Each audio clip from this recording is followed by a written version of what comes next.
Hey everybody, it's Ad the Red. Let's play a game, shall we? I'm here with Army Gals.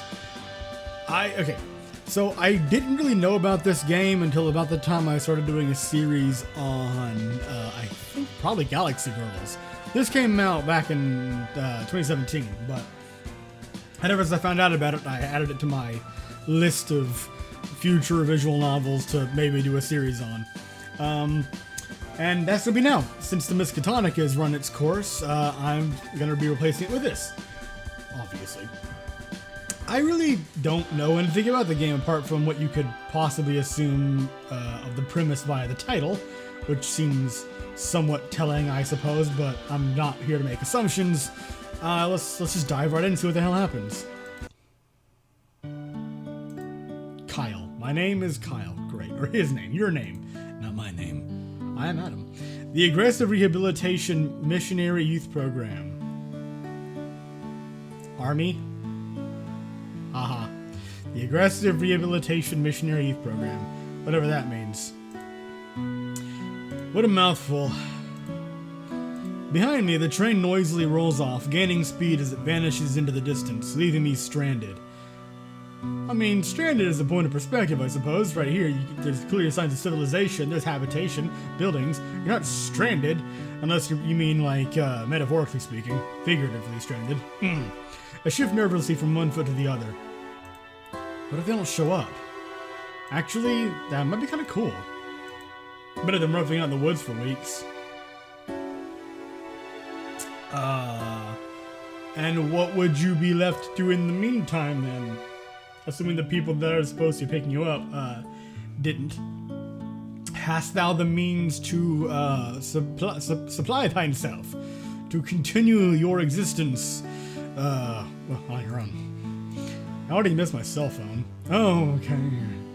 A few minutes passed, and the other passengers that had gotten off at this time have all departed the station. Everyone except myself, who's standing here awkwardly in my backpack and luggage. Did I get the date wrong? Did I get off the wrong stop? I'm gonna be so dead. They'll never believe it was just an accident. Oh god, I know that mindset. Every second, every minute, every day. Deciding to just wait around a little longer, I wandered the station listlessly. While boredly rereading the signs on the walls, I hear a peeling screech of tires. I glance up, watching the car as its doors open. Finally! These must be the people I've been waiting for. Oh, hello, sir. Shelton. Kyle, right? I'm Shelton. Okay, music just took a drastic shift. He's suddenly interrupted by a noisy chant. Fresh meat! Fresh meat! Fresh meat! Oh boy. A chanting woman strides up next to him. She's wearing biker overalls, their cleavage in plain sight. Yes, indeed. I mean, what? No. To my credit, I try to drag my eyes back to the man talking to me. Yeah, look at his cleavage. Look at that chest hair. Yes, you could just get lost in that forest. Shelton glowers at her. Will you stop? Sorry, we're a little late. The hotel we booked is further out than we were expecting. He thrusts a hand at me, sighing as he tries again for an introduction. I'm Shelton, camp leader at the Aggressive Rehabilitation Missionary Youth Program. We at the Army believe that all youths need a guiding hand. Army program, whatever. The history of the Army program. Oh my god, let me guess. You're just as tired of that long name as I am, right? If I have to hear you say that stupid speech one more time, I'm gonna knock your teeth in. The girl gives Shelton a scowling look.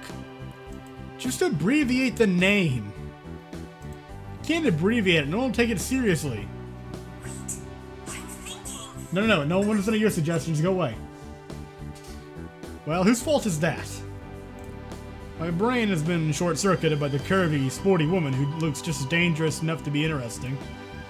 Just dangerous enough to be interesting? The more dangerous, the more, well... Okay, I suppose I see what he's trying to say, yeah. Just at that edge of being dangerous. Just beyond the edge enough to be interesting. Okay, yeah. At least that's how I'm going to interpret that. Because the more dangerous, the more interesting, you know? She must notice my stare, meeting my gaze with an arched eyebrow that sends a jolt down my spine. A wolfish grin spreads across her face. And it is not a wolfish grin, sir. Got something to say, fresh meat? I'm guessing fresh meat. I mean, nothing. No, Mum. Are you one of the students from the camp? He asks, plodding like an idiot. Yeah, there you go. I blurred out my first assumption, and they both look at me with wide-eyed stares. I've messed up. Oh, no shit, Sherlock. Oh, great. She isn't a student. This is Cheryl, a fellow camp counselor. She's a counselor? Let me guess, she's the disciplinarian. I distinctly hear him hiss through his teeth in the least inconspicuous way. Who is clearly setting a bad example for the children with the devil-may-care get-up. Oh, please. And I hate it when you call them children. They're certainly not kids. Right? She thrusts her hand at me with a wink. Trying to figure out if I'm in some kind of flip-flop good guy, bad guy routine, I shake her hand. I reckon my brain for something to say. Oh, here we go again. Right down the rabbit's hole. Or to the lion's den, I guess it's more appropriate. What stupid nonsense is going to fall out of your mouth this time? The gate, the meaty flaps open, and out from the gateway emerges... Oh, a choice. You can counsel me anytime. No, this guy is not even... Okay, that's cheesy, but he's not even that suave. As we've seen, this is our protagonist. Hi, I'm Kyle. She blinks at me blankly, her expression bored. I know who you are, fresh meat. I'm not an idiot, that's what you think. No, but the main character is. Is that what you think? What? No! She looms in closer and I hear her knuckles cracking. You sure about that? What's wrong with this woman? He's asserting dominance, and you are clearly not the dominant one here. I'm sure. Finally, her angry expression breaks. Jeez, you're too pathetic to even enjoy making fun of. I think I should be offended. Well, if you were anyone else maybe, but not you, no. You don't deserve to be. Well, fun and tormenting fresh meat here is, you should probably remember that we left the other delinquents in the car. And they didn't steal the car yet, did they? You do have the keys, right? Shelton breaks out in a sweat. Of course I've got the keys. Do you? Is the car gone now? Are we walking? 3 delinquents. Have they absconded with your motor wagon, sir? I try to peek past him, but Shelton suddenly blocks up my vision. I almost shrink back, but he just takes my bags. Going to put this in the car with the rest, but there's not enough room for all of us in there. Hope you're okay being tied down to the top. How good is your finger strength? What? Well, it gets bumpy and if the rope comes loose. No, I mean, I throw it on top of the car? You should know that delinquents don't get the same luxuries everyone else does. Besides, think of the legroom. I'm not a delinquent. Sounds like something a delinquent would say. I get that she's probably teasing, but at the same time, that train of thought though, it's like, oh, of course someone who's guilty would say they aren't guilty. Like, what about the people who actually aren't though? It's, you know... I splutter stupidly in protest. In other words, you splutter as befits your general demeanor, but can't find a comeback. Of course you can't. Shelton slams the trunk of the car closed. Yeah, everything ready to go? I sigh. Do I really have to ride on top of the car? Shelton looks at me like I just grew another head. What have you been telling the kid? Cheryl just bats her eyes innocently, then walks away. You're with her. We'll head on to the campsite, but it's a long way to go by motorbike. You'll spend the night at the closest motel to the Woodlands and meet up with us tomorrow. I'm actually gonna ride with her. I'm gonna be... Okay. Given this is a visual novel, I am predicting this means I'm actually gonna be sharing a room with her at a hotel. Unless they're gonna pay for the expense of me getting him getting his own room, in which case... Then it might be harder to keep an eye on him if he's a quote-unquote delinquent, supposedly. Maybe, maybe not. Don't know. No idea. I don't know why he's here. So, yeah, I'm actually gonna ride with her. Yeah, we won't be riding her, so don't get too excited, fresh meat. As you're reading my thoughts, Cheryl loudly revs the bike. Come on, are you ready? I'm gonna die, aren't I? Cheryl scoffs. Don't be such a coward. Everybody dies someday. Some people are just lucky enough to go out in a blaze of glory. Or a blaze of burning gasoline and skid marks. AKA glory. Duh. Judging from the look on her face, I have a feeling she's not going to go easy on me now. All the better, my dear. I straddle the bike behind her, trying to figure out how to sit on the seat without touching her. Dude. There's no such option, though, as she grabs me and pulls me forward. Hang on tight. Yeah, you don't want to die. She puts my hands around her waist before I can object. Before I can say anything, we speed up to the town and leave the car behind. At least I haven't gotten sick yet. Every tight curve makes my stomach do flips as we go around them. Which tight curves? The road or hers? It's a roller coaster, except I'm not strapped into anything and the ride has lasted over an hour. They really weren't kidding when they said it was far off. Luckily, Cheryl doesn't try to talk much over the constant roar of the bike. The sun is setting when we leave the main road and end up in a small secluded town. My whole body is stiff from sitting tight against her back, clinging for dear life. Now this place looks lovely. Here we are, a temporary home sweet home. My legs wobble uncertainly as I get off the bike, actually grateful to be standing in the shadow of a seedy motel. Anything on flat ground with no sharp curves or innocent pedestrians to run over is great. I'm gonna check us in. If you're gonna barf, do it away from the bike. I'm not gonna barf. I'd probably asphyxiate on my own vomit before I'd have the nerve to throw up in front of Cheryl. Alright, rest up. We've still got a ways to go tomorrow, and we'll be off-road for a lot of it. Nice and bumpy is what she means. I want to collapse into a heap. We'll do that on the bed then, that's what they're made for. And I would, but there's only one bed, and my brain has officially flipped into off mode.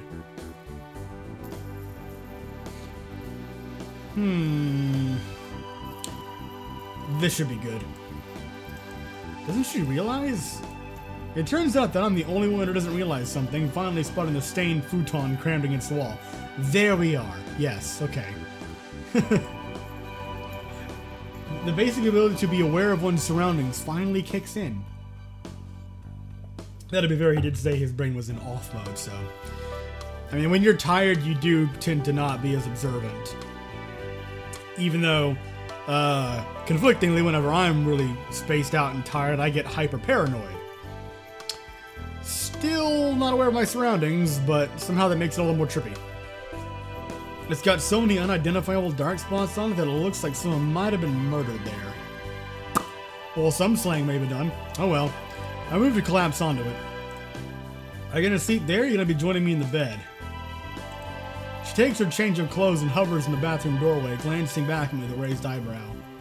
Join her? My brain launches into overdrive while I stand between the couch and the bed.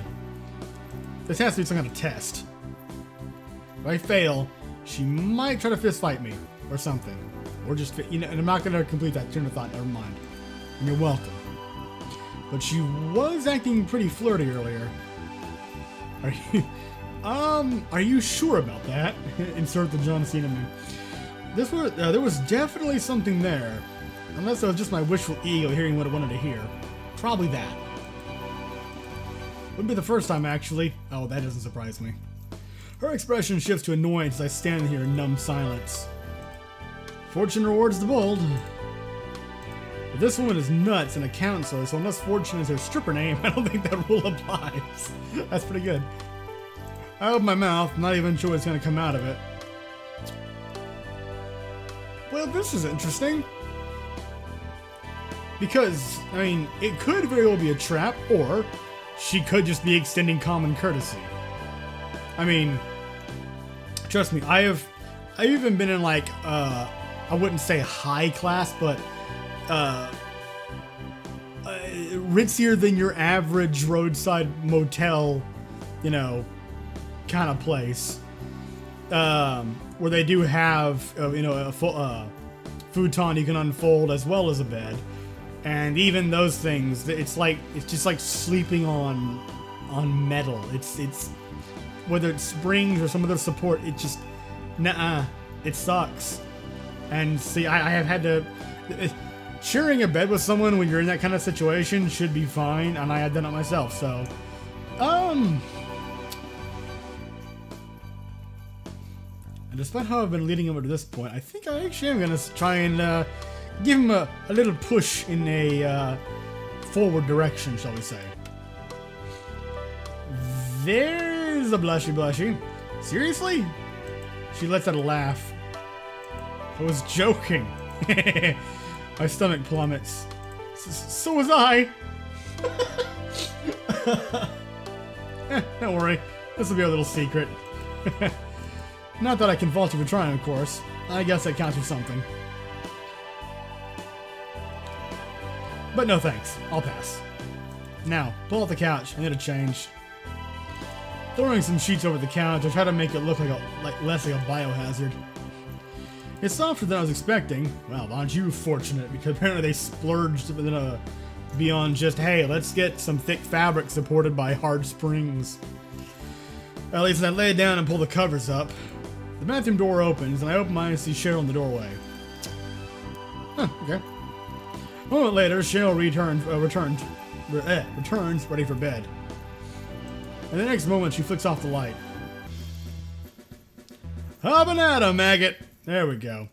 And I'm going to end the episode here. Thank you very much for watching. Hope you enjoyed. And I'm interested to see where exactly this goes. Because we haven't yet been introduced to the other delinquents. The 3 girls I do know are in the game because they're all over like the artwork and everything whenever you go look at the page on Steam. So I've seen what they look like. I know they're in the game. But yeah, as I said, thank you for watching. Hope you enjoyed, and I'll see you next time.